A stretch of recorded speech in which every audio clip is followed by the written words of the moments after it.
menjadi wasilah dimudahkan jalan-jalan syurganya Allah, sebagaimana dalam hadis, man salaka tariqan yaltamisu fihi ilman sahalallahu lahu bihi tariqan ilal jannah. Barang siapa yang menempuh jalan untuk mencari ilmu, sahalallah, pasti Allah mudahkan lahu baginya, bihi dengan mencari ilmu itu, tariqan ilal jannah, jalan syurganya Allah. Nah, baiklah, untuk hari Selasa ya, tanggal 5 Agustus 2025. Nah, insyaallah kita akan mengkaji tentang salah satu fikih ya. Kita bergantian, kadang akidah dan hadis, fikih gitu ya, yang terpenting menambah keilmuan. Nah, di sini sudah ada salah satu kajian ya, di kajian diantaranya tentang riba ya, tentang riba, bahwa besar dosanya dan sangat luar biasanya, nauzubillah, siksaannya. Nah, namun mungkin ini masih ada di keseharian kita ya, terkadang kita sulit terhindar dari riba ini. Mudah-mudahan Allah memberikan perlindungan ketika kita semua ya, untuk dijauhkan dari riba dengan segala bentukannya ya. Sekarang itu sangat, itu di zaman modern yang penuh fitnah ini. Nah, bahwa begitu ngerinya ya dosa berzina. Nah, ini diilustrasikan dulu bahwa di dalam neraka jahanam, nah, bahwa nanti dosa yang zina itu tidak seberapa dibanding riba gitu ya. Jadi kenapa dibahas dulu tentang ngerinya dosa zina? Zina saja sudah seperti ini, apalagi riba gitu ya. Bahwa di dalam neraka jahanam ada satu lembah yang bernama Jubul Husni ya, yang dipenuhi dengan ular kalajengking gitu ya. Ukuran kalajengkingnya sebesar anak kuda ya, gitu besar ya, yang punya 70 sengat, masing-masingnya punya kantung bisa ya, yang nanti akan menyengat pezina dan memasukkan isi kantung bisanya itu ke dalam tubuh zina ya. Dan pezina itu akan merasakan sakitnya selama 1000 tahun, kemudian terkelupas daging-dagingnya dan akan mengalir dari kemaluannya nanah dan darah busuk. Nah, ini ya, nauzubillah min zalik. Nah, bahwa dosa yang lebih besar dari zina itu, nah, diantaranya ya di sini dibahas bahwa sudah tahu dosa zina itu sangat besar, pelakunya akan mendapatkan murka dari Allah, siksa yang begitu pedih ya tadi di dalam neraka. Tapi ada satu dosa yang ternyata nilainya jauh lebih besar dibanding dosa zina. Tadi sudah disampaikan di awal ya, bahwa dosa zina itu sudah sangat besar, pelakunya juga akan mendapatkan murka dari Allah, kemudian siksanya juga akan sangat pedih ya di dalam neraka. Tetapi ada satu dosa yang ternyata nilainya jauh lebih besar dibandingkan dosa zina, yaitu apa? Nah, ini adalah dosa riba. Yang paling ringan itu seperti berzina dengan ibunya sendiri. Saking besarnya dosa riba ya, dosa riba yang paling ringan seperti berzina dengan ibunya sendiri. Bahwa riba salah satu wasab'una baban, riba itu ada 73 ya pintu ya dosa, 73 pintu dosa. Aisaruha mithlu ayyan kiharajul umahu, yang paling ringan adalah semisal dosa seseorang yang menzinahi ibu kandungnya sendiri. Nah, nauzubillah min zalik, bahwa bayangkan orang berzina saja dosanya begitu sangat besar tadi ya, siksanya seperti itu, apalagi berzina dengan ibu kandung sendiri. Nah, di dalam riba, dosa yang paling ringan itu semisal orang yang berzina dengan ibu kandungnya sendiri. Nauzubillah, bisa dibayangkan. Nah, bahwa dosa riba lebih berat dibanding berzina. Di sini dalam hadis riwayat Ahmad dan Al-Baihaqi dalam Syu'abul Iman ya, Syu'abul Iman, cabang-cabang iman, bahwa dirhamu riban, satu dirham ya, satu dirham itu 70 ribuan ya. Jadi satu dirham itu yakuluhu rojul, yang dimakan oleh seseorang dalam sebuah transaksi ya, wa huwa ya'lamu, dan dia tahu, asyaddu ya, bahwa lebih besar dosanya daripada min sitati wa salasina zaniyatan, lebih besar dosanya daripada perbuatan zina sebanyak 36 kali. Nah, jadi bayangkan dirhamu riban, 1 dirham ya, misalnya tadi kurang lebih 70.000 hasil riba ya, yakuluhu rojul, yang dimakan oleh seseorang, wahwa, dari hasil transaksi riba itu ya, wahwa ya'lamu, sedangkan dia tahu, asyaddu, lebih besar dosanya, min sitati wa salasina zaniyatan, lebih besar dosanya daripada melakukan perbuatan zina sebanyak 36 kali. Nah, di sini bisa dibayangkan 1 dirham ya, versus 36 kali berzina. Jadi 1 dirham itu sama dengan 70.000 ya, 1 dirham itu 70.000. Kalau punya uang riba 70.000, maka itu dosanya lebih besar dibandingkan dengan 36 kali berzina. Jika punya uang riba 7.000 ya, misalnya 7.000 saja misalnya, dosanya lebih besar dibanding 3 kali ya, 3 kali 6 berzina. Jika punya uang 700.000 dari hasil riba, dosanya lebih besar dibanding 360 kali berzina. Jika punya uang dari riba sebanyak 7 juta, maka dosanya lebih besar dibanding 3.600 kali berzina. Jika punya uang riba 70 juta, maka dosanya lebih besar dibanding 36.000 kali berzina. Nah, nauzubillah ya, itu sangat mengerikan sekali. Nah, bahwa berani enggak kita setiap bulan atau setiap tahun ya berzina sebanyak 3,6 kali atau 36 kali, 360 kali, 3.600 atau 36.000 kali. Nauzubillah ya. Nah, anehnya, nah di sini menurut para pakar ya, bahwa data simpanan nasabah, data himpunan bank-bank negara ya, mencatat pada tahun 2020 jumlah simpanan itu hampir 2 triliun sekian ya. Nominal ini meningkat 100,23% setiap tahunnya dari Maret 2019. Itu udah 5 tahun yang lalu ya, ini datanya udah lama. Penyaluran kredit ya dari BRI naik 9,38% menjadi 884 sekian triliun ya. Dari Bank Mandiri melesat 14,84% menjadi 786,11 triliun. Nah, sementara kredit juga ya meningkat 11% menjadi sekian triliun. BTN juga meningkat sekian persen menjadi 253,25 triliun gitu ya. Nah, pembiayaan kendaraan juga sama ya. Total aset perusahaan pembiayaan meningkat 1,3% dari 504,8 triliun, sehingga nah ini datanya data udah lama ya. Nah, seperti itu, apalagi sekarang gitu ya. Pertumbuhan piutang yang juga naik ya dari 4,35,7 triliun menjadi 451,1 triliun atau meningkat 3,35%. Nah, bahwa menyimpan uang di bank itu, misalnya ada sebuah pendapat ya, menyimpan uang di bank itu nggak masalah, bunga bank, denda terlambat, cicilan utang bagi hasil, yaitu bukan riba atau tidak haram. Kalaupun dosanya kecil, kalaupun dosanya besar, itu berlaku untuk yang memakan, bukan yang memberi.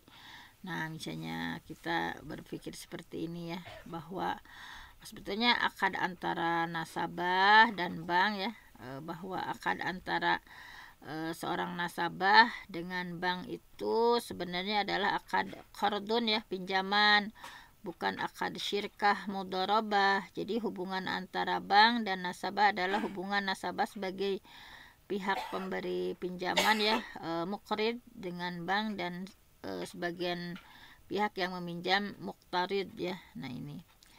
Nah, di sini kita mesti memahami bahwa definisi bunga ya, bunga itu atau adalah tambahan yang dikenakan dalam transaksi pinjaman ya, al-qardu, yang diperhitungkan dari pokok pinjaman tanpa mempertimbangkan pemanfaatan atau hasil pokok itu. Berdasarkan tempo waktu diperhitungkan secara pasti di awal ya, dan pada umumnya berdasarkan persentase, misalnya 20% ya, kebanyakan seperti itu. Nah, kemudian definisi riba adalah setiap tambahan atau keuntungan yang diambil terhadap suatu pinjaman sebagai imbalan karena masa menunggu. Ini yang disebut riba nasiah ya, karena riba itu macam-macam ya. Jadi pokoknya ada tambahan atau ada keuntungan yang diambil misalnya dalam sebuah pinjaman sebagai imbalannya, misalnya karena masa menunggu. Nah, ini disebut riba nasiah.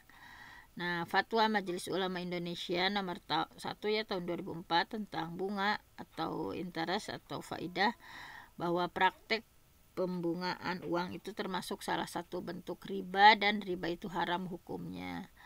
Jadi seperti itulah ya gambarannya, supaya kita lebih hati-hati ya.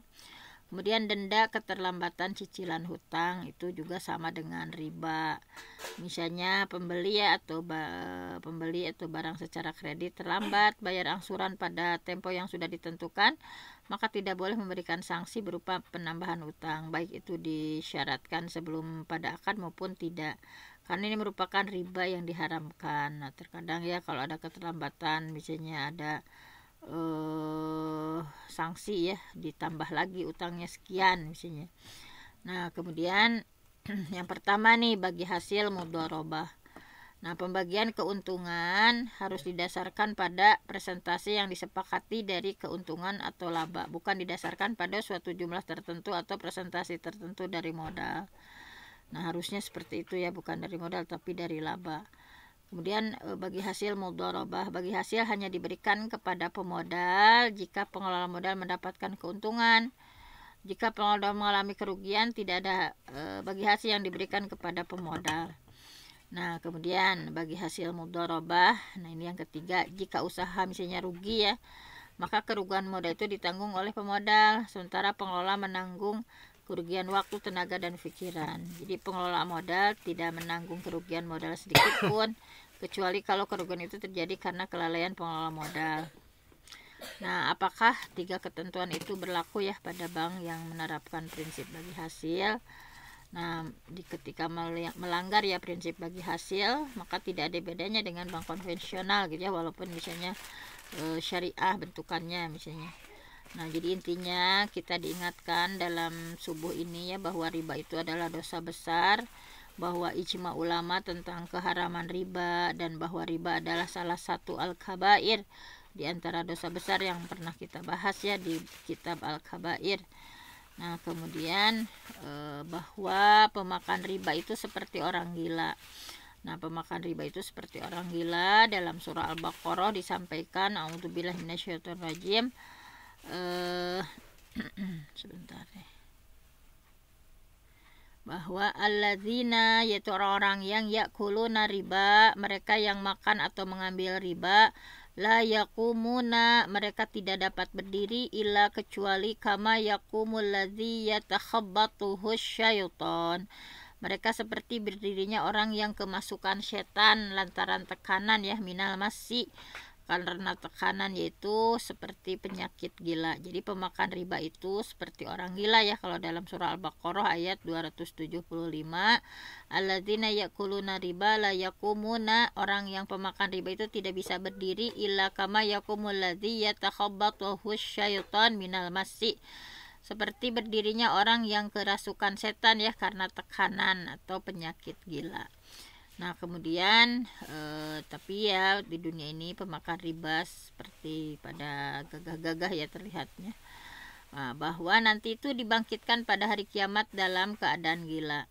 Faman akala riba, barang siapa yang memakan riba, bu'isa yaumal qiyamah majnunan, nanti akan dibangkitkan pada hari kiamat dalam keadaan gila ya. Yatakhabbatu sempoyongan ya, berjalan sempoyongan. Summa qara'a, kemudian Rasulullah membaca ayat yang artinya alladzina yakuluna riba, orang-orang yang makan mengambil riba, la yakumuna, mereka tidak bisa berdiri illa kama yakumul ladzi yatakhabbatuhu syaiton minal masi, melainkan seperti berdirinya orang yang kemasukan setan karena tekanan penyakit gila. Nah, jadi nanti yang pemakan riba ya, mau hanya 1 dirham pun ya, 1 dirham itu tadi ya 70.000. Nah, maka tadi tetap saja mau sedikit mau banyak ya. Nah, seperti ini. Nah, jadi kemudian perutnya besar seperti rumah dan dipenuhi dengan ular-ular. Bahwa orang pemakan riba itu perutnya besar seperti rumah yang dipenuhi dengan ular-ular. Ataitu, Rasulullah bersabda ya, ataitu aku mendatangi lailata usriya pada malam diisrokan ya, bahwa Rasulullah melakukan Isra Mi'raj ya. Kalau Isra itu perjalanan ya dari Masjidil Haram ke Masjidil Aqsa. Kalau Mi'raj itu naiknya Rasulullah dari Baitul Maqdis ke Sidratul Muntaha.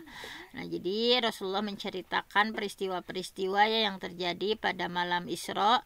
Ataitu, aku mendatangi lailata usriya pada malam Isra, usriyabi ala qaumin, mendatangi suatu kaum fi butunuhum, bahwa perut-perut mereka itu, bahwa sebentar ya bayi ya sebentar. Ataitu ya, aku mendatangi lailata usriyabi ketika pada malam Isra ala qaumin, mendatangi suatu kaum butunuhum, bahwa perut-perut mereka itu kalbuyut, perutnya sebesar rumah, fiha, yang di dalam perut itu al-hayyat, yaitu ada ular-ular ya, dipenuhi dengan al-hayyat, ular-ular, turo ya, turo yang terlihat min khariji butunihim, dari luar. Fakultu, aku pun bertanya, kata Rasulullah ya, man haulai ya Jibril, siapa mereka itu wahai Jibril? Qala, kemudian malaikat Jibril menjawab, haulai akalatur riba, mereka adalah para pemakan riba, jawab beliau. Jadi perutnya besar ya, seperti rumah yang dipenuhi dengan ular-ular, bahwa butunuhum kalbuyut fiha al-hayyat, bahwa perutnya seperti rumah yang di dalamnya ada ular-ular yang turo min khariji butunihim, yang ular itu terlihat dari luar perutnya gitu ya, sehingga Rasulullah bertanya kepada malaikat Jibril, ternyata itu adalah haulai akalatu riba, mereka itu adalah para pemakan riba. Kemudian berenang di sungai darah ya, bahwa ini juga masih nyambung ya. Tadi malam aku bermimpi, kata Rasulullah, ada 2 laki-laki yang mendatangiku. Keduanya membawaku ke kota yang disucikan. Kami berangkat sehingga kami mendatangi sungai darah. Di dalam sungai itu ada seorang laki-laki yang berdiri, dan di pinggir sungai itu ada orang laki-laki yang di depannya terdapat batu-batu ya. Laki-laki yang di sungai itu mendekat. Jika dia hendak keluar, laki-laki yang di pinggir sungai itu melemparkan batu ke dalam mulutnya sehingga dia kembali ke tempat semula. Nah, setiap kali laki-laki yang di sungai itu datang hendak keluar, laki-laki yang di pinggir sungai itu melemparkan batu ke dalam mulutnya sehingga dia kembali ke tempat semula. Kemudian aku bertanya, apa ini? Dia menjawab, orang yang kau lihat di dalam sungai itu adalah pemakan riba. Nah, nauzubillah ya. Nah, di sini sampai sedahsyat ini ya, berenang di sungai darah. Nah, di sini apakah kita belum terketuk juga ya? Masihkah belum merasa ngeri? Nah, ini ada lagi yang lebih dahsyat lagi ya siksaannya. Dalam surah Al-Baqarah ayat 275, a'udzubillahi minasyaitonir rajim. Faman ja'ahu ya, maka barang siapa yang telah sampai mau'idhatun, yaitu sebuah nasihat ya atau larangan, mirabihi, dari Tuhannya, kemudian fantaha, kemudian terus berhenti ya dari mengambil riba, fantaha falahu ma salaf ya, maka baginya apa yang telah diambil dahulu sebelum datang larangan. Kemudian wa amruhu ilallah, dan urusannya terserah kepada Allah. Wa man ada, orang yang kembali ya, misalnya mengambil riba, faulaika ashabun nar, maka mereka adalah penghuni-penghuni neraka, hum fiha khalidun, mereka kekal di dalamnya. Nah ini ya, ini ancamannya kekal di dalam neraka. Nah kemudian nah tadi ya ada kembali mengambil riba, bahwa misalnya udah tahu hukum riba, sudah yakin bahwa riba itu haram, tetapi tetap mengambil riba ya, maka akan disiksa di dalam neraka untuk waktu yang sangat lama gitu ya. Sudah tahu hukum riba ya, menolak keharaman riba dan terus mengambil riba, maka akan disiksa di dalam neraka untuk selama-lamanya. Nah ini apa artinya? Bahwa sholat 5 waktu ya, bahwa saum kita di bulan Ramadan, bersedekah kepada fakir miskin, membangun masjid ya misalnya, kemudian membangun rumah yatim, umroh, haji ke Baitullah dengan amal soleh lainnya, tetapi hanya dengan gara-gara memakan riba, maka semua itu seolah-olah tidak ada nilainya, malah dimasukkan ke dalam neraka, disiksa dengan siksaan yang sangat pedih dalam waktu yang lama gitu, bahkan selama-lamanya ya khalidina fiha. Nah, nauzubillah. Nah, bahwa misalnya ada ungkapan, kami kan nasabah, bukan pemakan riba gitu ya. Tetap saja la'ana Rasulullah SAW akila riba wa mukilahu wa katibahu wa syahidaihi wa qalahum sawa.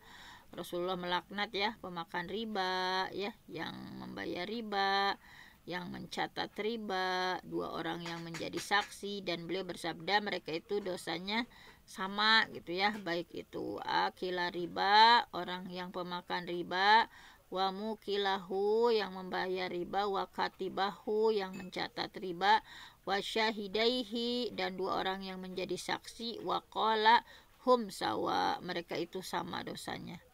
Nah bahwa dunia ini hanya sementara ya, akhirat selama-lamanya.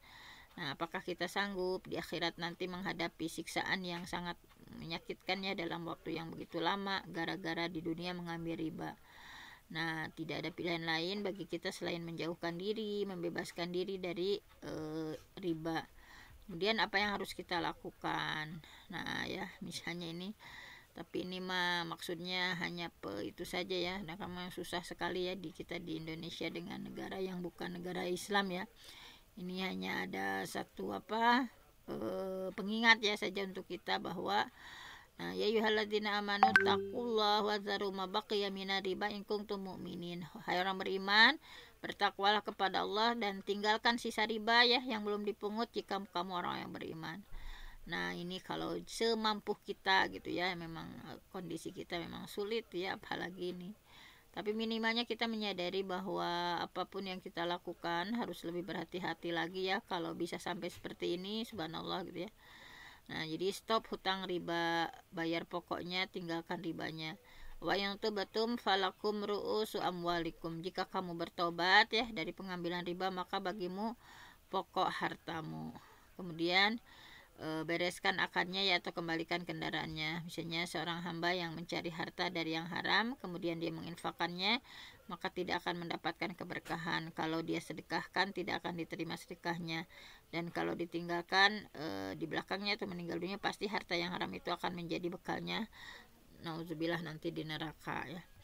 Nah kemudian pokoknya bersegera menuju ampunan Allah, wasari'u ila magfiratin mir rabbikum wa jannatin arduhas samawati wal ardu uiddat lil muttaqin. Wasari'u, dan bersegeralah ila magfiratin mir rabbikum, kepada ampunan dari Tuhanmu, wa jannatin, dan surganya, arduhas samawati wal ard, yang luasnya seluas langit dan bumi, uiddat lil muttaqin, disediakan khusus orang yang bertakwa. Nah mudah-mudahan semakin hari kita semakin berhati-hati ya dalam melakukan berbagai transaksi. Jangan sampai terjebak pada hal-hal yang sifatnya ribawi. Mungkin kita belum bisa ya sampai tidak ada hubungan sama sekali, namun paling tidak misalnya ya tadi yang sesuai syariat, yang betul-betul kalau ini teh apakah mudorobah, apakah ini teh murobahah, atau seperti apa ya transaksi akadnya, harus betul-betul kita pahami misalnya.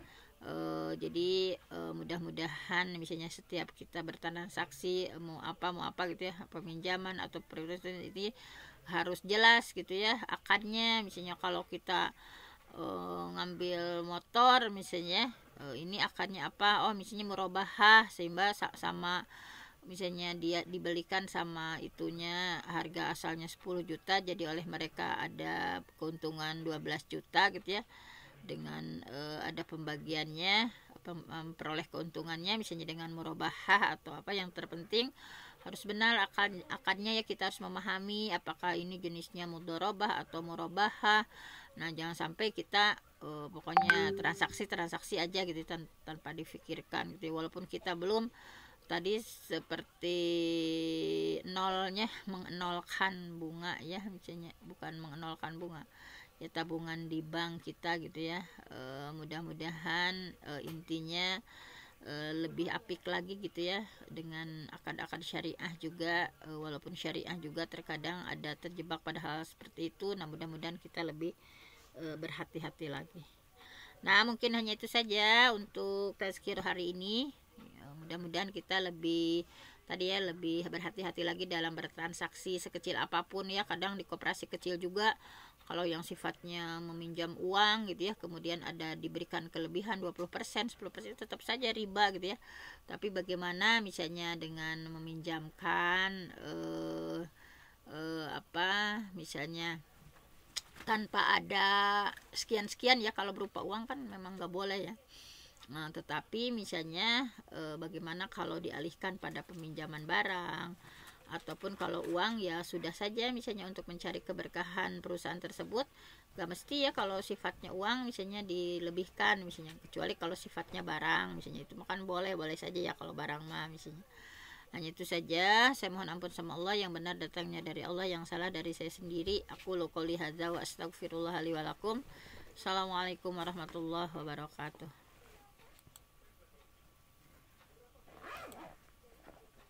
Waalaikumsalam warahmatullahi wabarakatuh. Silahkan Bunda Lia nih, kayaknya Bunda Nur udah berangkat gitu. Ya. Terima kasih kepada Al-Mukarramah guru kita Bunda Dr. Hajah Penti atas ilmunya. Jazakillah khairan katsira. Mudah-mudahan Allah memberikan pahala yang berlipat ganda, dan mudah-mudahan apa yang disampaikan menjadi ilmu buat kita semua serta kita bisa mengamalkannya. Mudah-mudahan Allah